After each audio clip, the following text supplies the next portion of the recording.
एक कस्बे में फखर नाम का 22 साल का एक लड़का रहता था। फखर पढ़ाई लिखाई में बहुत ज्यादा होशियार था, लेकिन फखर के अम्मी अब्बू बहुत गरीब थे।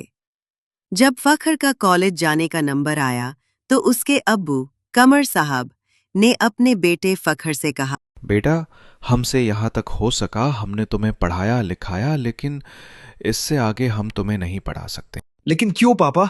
आप तो जानते हैं मेरा कॉलेज जाने का सपना है।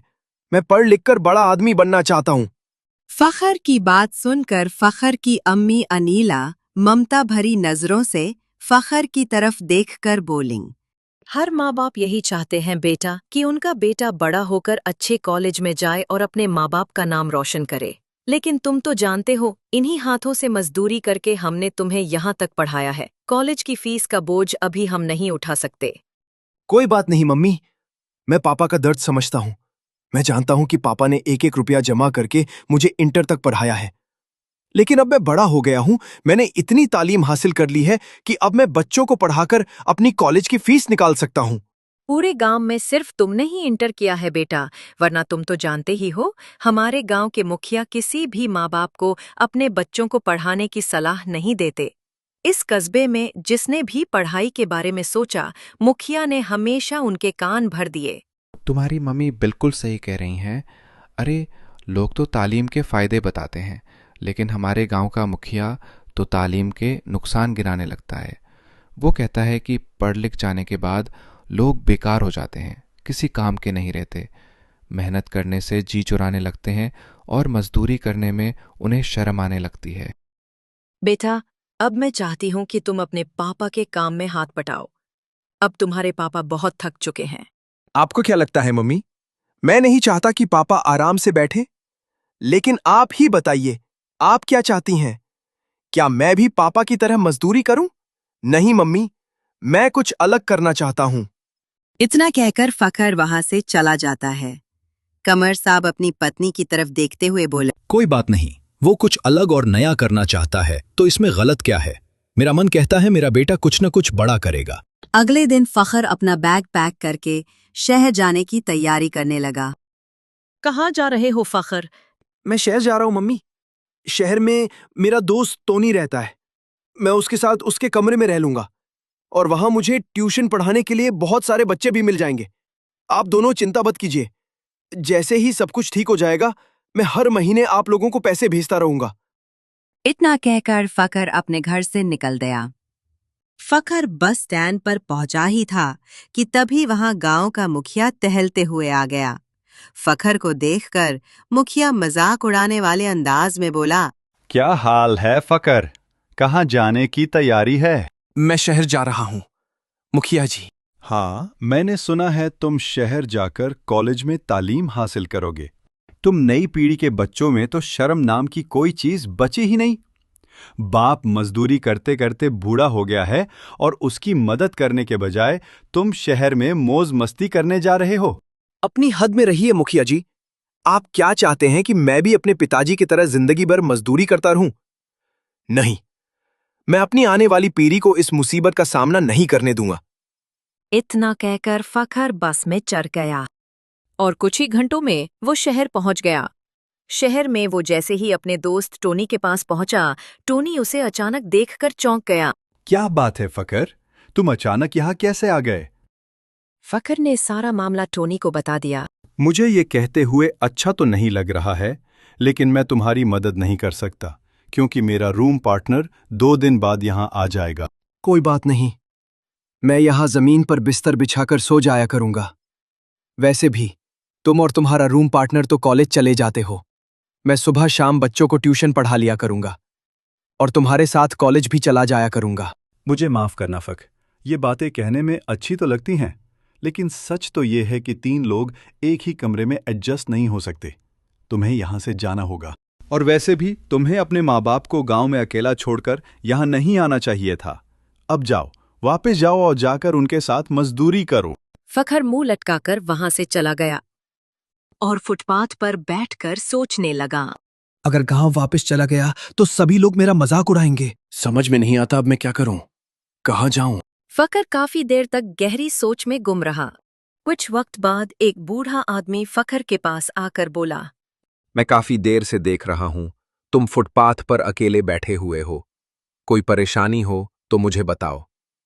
फखर ने सारा मामला उस बूढ़े आदमी को कह सुनाया, किस तरह उसके दोस्त टोनी ने उसकी बेइज्जती करके कमरे से निकाल दिया। तुम ये क्यों सोचते हो कि तुम पढ़ लिख कर ही बड़े आदमी बन सकते हो? आजकल जमाना बहुत बदल गया है। मैं आपकी बात का मतलब नहीं समझा। सच है कि पढ़ाई बहुत जरूरी है, लेकिन इससे भी बड़ा सच ये है कि इस देश में जितने भी बड़े बिजनेसमैन हैं, बड़ी बड़ी कंपनियों के मालिक बने हुए हैं, उन सब ने बहुत कम पढ़ाई लिखाई की थी। मेरी एक पिज्जा की दुकान है। तुम चाहो तो मेरी दुकान में काम कर सकते हो और रात को मेरी दुकान में रुक भी सकते हो। इस तरह तुम्हें अपने गांव वापस नहीं जाना पड़ेगा। फखर को उस बूढ़े आदमी की बात बहुत पसंद आई। उस दिन के बाद से फखर उस बूढ़े आदमी की दुकान में डिलीवरी बॉय का काम करने लगा। वो दिन रात मेहनत करके पिज्जा की डिलीवरी करता और रात के समय जब बूढ़ा आदमी दुकान बंद करके चला जाता, तब फखर उसी दुकान में बैठकर रात भर पढ़ाई करता। धीरे धीरे फखर की समझ में आने लगा कि पढ़ाई और बिजनेस दोनों अलग अलग बातें हैं। एक दिन फखर ने उस बुजुर्ग आदमी से कहा, मैं पिज्जा बनाना चाहता हूं। क्यों नहीं बेटा, जरूर। आज से तुम ही किचन में काम करोगे। फखर कुछ ही दिनों में बहुत अच्छा पिज्जा बनाना सीख गया। उसके हाथ के बने हुए पिज्जा लोगों को बहुत पसंद आने लगे। अचानक उस बुजुर्ग आदमी का इंतकाल हो गया। उस आदमी के इंतकाल के बाद उस बुजुर्ग आदमी का बेटा फखर से बोला, मैं तुम्हें शुरू से ही पसंद नहीं करता था। पता नहीं पापा को तुम्हारे अंदर ऐसा क्या दिखा कि उन्होंने पूरी दुकान ही तुम्हें सौंप दी। तुम यहां से जा सकते हो। ऐसा मत कीजिए आप। अगर आपने मुझे दुकान से निकाल दिया तो मैं कहां जाऊंगा? कहीं भी जाओ, मुझे उसे क्या। वैसे भी तुम्हें पिज्जा बनाना आता ही है ना? जाओ, जाकर कहीं और पिज्जा बनाओ। आइंदा मेरी दुकान के आसपास भूल कर भी मत आना। चलो निकलो यहां से। फखर चुपचाप अपना सामान लेकर उसकी दुकान से बाहर निकल गया। बाहर निकलकर वह फुटपाथ के पास खड़ा होकर बोला, मैं हार नहीं मानूंगा। मेरे हाथ का पिज्जा शहर के लोगों को बहुत पसंद है और वैसे भी कई लोग मुझसे कह चुके हैं कि मुझे अपनी दुकान खोल लेनी चाहिए। क्यों ना मैं उन सब से मदद मांगूं? लेकिन आज से मैं अपना कारोबार खुद से शुरू करूंगा। किसी के सामने हाथ नहीं फैलाऊंगा। इतना कहकर वो हर उस जगह जाने लगा जहां वो पहले पिज्जा डिलीवरी किया करता था। फखर को दुखी देखकर सभी लोगों ने उसकी बहुत मदद की और कुछ ही दिनों में फखर ने शहर में एक छोटी सी दुकान किराए पर लेकर उसमें पिज्जा बनाना शुरू किया। मगर फखर की दुकान नहीं चली क्योंकि शहर में ब्रांडेड पिज्जा की संख्या ज्यादा थी। इसी परेशानी में एक रात वो एक बहुत पुरानी बेकरी के पास बैठा हुआ था। तभी एक आदमी की आवाज उसके कानों से टकराई। कौन हो तुम? मेरा नाम फखर है। आप कौन हैं? मेरा नाम तारिक हलवाई है। वो बेकरी देख रहे हो? मैं तो काफी समय से देख रहा हूँ। वो बेकरी तो बंद पड़ी हुई है। मेरी बेकरी रात में ही चलती है। मेरी बेकरी में वेजिटेबल पिज्जा बहुत ही अच्छा बनता है। वैसे तुम क्या करते हो? अब मैं आपको क्या बताऊं बाबा, मैं पिज्जा बनाता हूँ। कुछ वक्त पहले मैंने कर्ज लेकर ये दुकान ली थी, पर पता नहीं क्यों मेरा पिज्जा लोग खरीद ही नहीं रहे। क्योंकि तुम्हें कुछ नया आइटम बनाना चाहिए बेटा। वेजिटेबल पिज्जा ट्राई क्यों नहीं करते? Vegetable pizza? ये आप कैसी बातें कर रहे हैं बाबा? मैं तो पहली बार इसका नाम सुन रहा हूँ। मुझे तुम्हारा व्यवहार बहुत पसंद आया बेटा। मैं तुम्हें एक राज की बात बताता हूँ। वेजिटेबल पिज्जा बनाने के बहुत सारे तरीके होते हैं। कुछ वक्त पहले मैंने एक वेजिटेबल पिज्जा बनाने का तरीका एक विदेशी से सीखा था। अगर तुम चाहो तो मैं तुम्हें वो तरीका सिखा सकता हूँ, लेकिन मेरी एक ही शर्त है। वेजिटेबल पिज्जा बनाने के लिए तुम्हें मेरा ही सामान मेरी बेकरी से खरीदना होगा। लेकिन मेरे पास सामान खरीदने के पैसे नहीं हैं। कोई बात नहीं, तुम्हें मैं उधार देने के लिए तैयार हूँ। इतना कहकर तारिक हलवाई फखर को बेकरी के अंदर ले गया। फखर ने देखा कि बेकरी अंदर से बेहद बड़ी बनी हुई थी, लेकिन वहां एक भी मजदूर काम नहीं कर रहा था। सिर्फ मशीनें थीं जो अपने आप ऑटोमेटिक तरीके से पिज्जा बना रही थीं और तैयार कर रही थीं। बाबा, यहाँ तो कोई मजदूर नहीं है और इतनी बड़ी मशीन की आवाज तो बाहर तक लग ही नहीं रही है। ये ऑटोमेटिक मशीन है बेटा। कुछ वक्त बाद तुम्हें सब समझ आ जाएगा। तारिक हलवाई फखर को बेकरी के अंदर वेजिटेबल पिज्जा बनाना समझाने लगा। कुछ ही वक्त में फखर को सब कुछ समझ में आ गया और सुबह तक उसने सारे वेजिटेबल पिज्जा तैयार कर लिए थे, जिनकी खुशबू दूर दूर तक जा रही थी। अचानक एक आदमी जो वहां से गुजर रहा था, उस खुशबू से खिंचता हुआ फखर की दुकान में आ गया। यहाँ से तो बहुत अच्छी खुशबू आ रही है। ये वेजिटेबल पिज्जा की खुशबू है। मैं तो इस तरह के पिज्जा के बारे में पहली बार सुन रहा हूँ। लाओ, मुझे भी टेस्ट करवाओ। फखर ने पिज्जा का एक पीस उठाकर उसे दे दिया। वो आदमी पिज्जा खाकर खुशी से उछल पड़ा। यकीन मानो, मैं पिज्जा खाने का बहुत शौकीन हूँ, लेकिन इतना लजीज पिज्जा मैंने पहले कभी नहीं खाया। ये वेजिटेबल पिज्जा है सर, क्या आपको पसंद आया? मुझे ये पिज्जा बेहद पसंद आया। मैं एक न्यूज़ रिपोर्टर हूँ और मैं जरूर तुम्हारे पिज्जा की तारीफ अपनी रिपोर्ट में करूंगा। इतना कहकर वो वहां से चला गया। कुछ ही दिनों में देखते देखते फखर का पिज्जा बहुत मशहूर हो गया। अब फखर ने शहर में अपना एक अच्छा सा घर ले लिया था। फखर ने अब MBA भी पूरा कर लिया था, लेकिन अब उसका पूरा ध्यान अपने बिजनेस की तरफ था। कुछ वक्त बाद एक कंपनी का मालिक फखर के पास आया और बोला, मेरा नाम डेविड है, मैं अमेरिका में रहता हूं। मैंने तुम्हारे पिज्जा की तारीफ बहुत सुनी है। मैं चाहता हूं आज से तुम अपने पिज्जा की दुकान अमेरिका में खोलो। सच तो ये है, मैं तुम्हारे साथ पार्टनरशिप करना चाहता हूं। फखर ने डेविड के साथ पार्टनरशिप कर ली और देखते ही देखते फखर का पिज्जा वर्ल्ड में फेमस हो गया।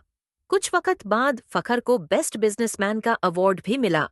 उस अवार्ड के मिलने की खुशी में फखर के अम्मी अब्बू कस्बे के मुखिया के साथ फखर के पास पहुंचे। वैसे तो मुझे शुरू से ही यकीन था कि तुम कुछ अलग और बड़ा ही करोगे। मुझे अपनी आंखों पर विश्वास नहीं हो रहा। मेरा बेटा इतना बड़ा आदमी बन गया। तुम्हारे पापा बिल्कुल सही कह रहे हैं बेटा।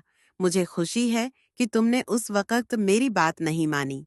अगर तुम मेरी बात मान लेते तो तुम भी अपने पापा की तरह एक मजदूर ही रह जाते। मुझे माफ कर दो फखर, मुझे आज समझ में आया कि अगर दिमाग के साथ तालीम भी जुड़ जाए तो उनका मुकाबला कोई नहीं कर सकता। तुमने न सिर्फ हमारे गांव का बल्कि इस देश का भी नाम बहुत रोशन किया है। फखर ने मुखिया और अपने अम्मी अब्बू से कहा, मेरी इस कामयाबी के असली हकदार मेरे दोस्त तारिक हलवाई हैं। अगर वो मुझे पिज्जा बनाने की रेसिपी ना बताते तो शायद मैं कभी इतना बड़ा आदमी नहीं बनता। आज भी उनकी बेकरी का सामान मेरी कंपनी में आता है। फिर तो तुम्हें उन्हें थैंक्स कहना चाहिए बेटा। आपके आने से पहले मैं उनके पास जाने वाला था। फखर अपनी कार से उस बेकरी के पास जा पहुंचा। वो बहुत दिनों बाद बेकरी के पास आया था। तारिक हलवाई ने बहुत दिनों से फखर से पेमेंट भी नहीं ली थी, मगर फखर ने देखा कि उस बेकरी के पास कोई भी नहीं था। वो बेकरी बंद पड़ी हुई थी। फखर हैरान होकर उस बंद बेकरी की तरफ देखने लगा। तभी एक आदमी की आवाज उसके कानों में पड़ी।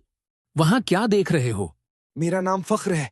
वैसे तो इस वक्त तारिक हलवाई बेकरी के सामने होते हैं, लेकिन पता नहीं क्यों आज उनकी बेकरी बंद है। ये तुम कैसी बातें कर रहे हो? ये बेकरी तो बरसों से बंद पड़ी है, और जिन तारिक हलवाई की तुम बात कर रहे हो वो तो बहुत सालों पहले हुआ करते थे। क्या कहना चाहते हो तुम? तारिक हलवाई 1950 के दौर में इस कंपनी के मालिक थे। आप कौन हैं? मैं साफ सफाई करने वाला हूं। इतना कहकर उस आदमी ने एक चेक निकालकर फखर को दिया। कई महीनों से मुझे ये चेक यहां पड़े मिल रहे हैं। इनमें किसी फखर नाम के आदमी के साइन हैं। क्या वो तुम ही हो? हाँ, मैं ही हूं। तुम्हारा दिमाग तो ठीक है। तुम ऐसे आदमी के नाम चेक काट रहे हो जो इस दुनिया से 70 से 80 साल पहले हुआ करता था। इतना कहकर वो वहां से चला गया। फखर को अब सब कुछ समझ में आ चुका था। उसे एहसास हो गया था कि जो पिंचा वह बना रहा था वो उसी का ख्याल और आइडिया था।